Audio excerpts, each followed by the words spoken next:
আজকের ভিডিওটা হবে বাংলাদেশ দলের সেরা 10 জন ক্রিকেটারকে নিয়ে যারা ওয়ানডেতে একটি ম্যাচে সর্বোচ্চ রান করেছে। তালিকার 1 নম্বরে রয়েছে আলোচিত সমালোচিত ক্রিকেটার লিটন দাস, যে 2020 সালে জিম্বাবুয়ের সাথে 123.07 স্ট্রাইক রেটে 143 বলে 176 রান করেছিলেন। এই ম্যাচে লিটন দাস 16টি 4 এবং 8টি ছক্কা মেরেছেন। 2 নম্বরে রয়েছে সৌম্য সরকার, যে নিউজিল্যান্ডের বিপক্ষে নিউজিল্যান্ডের মাটিতে 2023 সালের শেষের দিকে 111.92 স্ট্রাইক রেটে 151 বলে 169 রান করেন এবং এই ম্যাচে সৌম্য সরকার 22টি 4 ও 2টি ছক্কা মেরেছেন।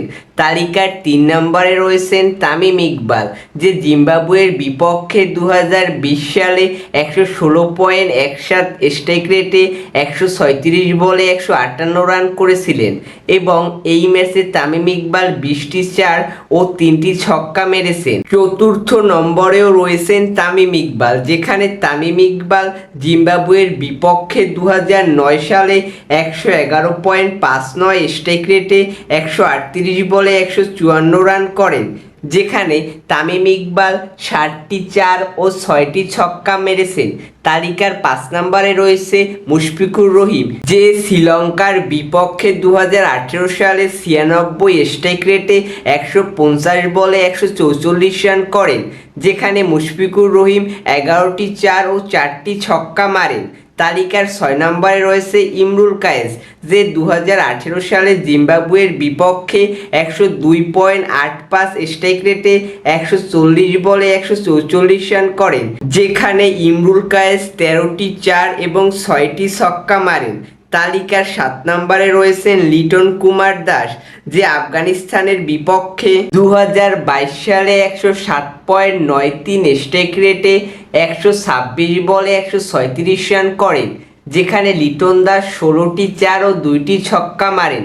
তালিকার 8 নম্বরে রয়েছেন সাকিব আল হাসান, যে 2007 সালে কানাডার বিপক্ষে 88.15 স্ট্রাইক রেটে 152 বলে 134 রান করেন, যেখানে সাকিব আল হাসান 14টি 4 মারেন কিন্তু কোনো ছক্কা মারেন না। তালিকার 9 নম্বরে রয়েছেন তামিম ইকবাল, যে 2015 সালে পাকিস্তানের বিপক্ষে 97.77 স্ট্রাইক রেটে 135 বলে 132 রান করেন। এই ম্যাচে তামিম ইকবাল 15টি 4 এবং 3টি ছক্কা মারেন। তালিকার 10 নম্বরে আবারও রয়েছে তামিম ইকবাল, যেখানে তামিম ইকবাল 2018 সালে ওয়েস্ট ইন্ডিজের বিপক্ষে 81.25 স্ট্রাইক রেটে 160 বলে 130 রান করেন। এই ম্যাচে তামিম ইকবাল 10টি 4 ও 3টি ছক্কা মারেন। তো ভিডিওটি ভালো লাগলে লাইক ও সাবস্ক্রাইব করুন। আর যদি ভিডিওটিতে 10,000 ভিউ হয় তাহলে 11 থেকে 20 নম্বরে বাংলাদেশ দলের কোন ক্রিকেটাররা ওডিআইতে একটি ম্যাচে সর্বোচ্চ রান করেছে তা জানাবো। এত সময় সাথে থাকার জন্য ধন্যবাদ।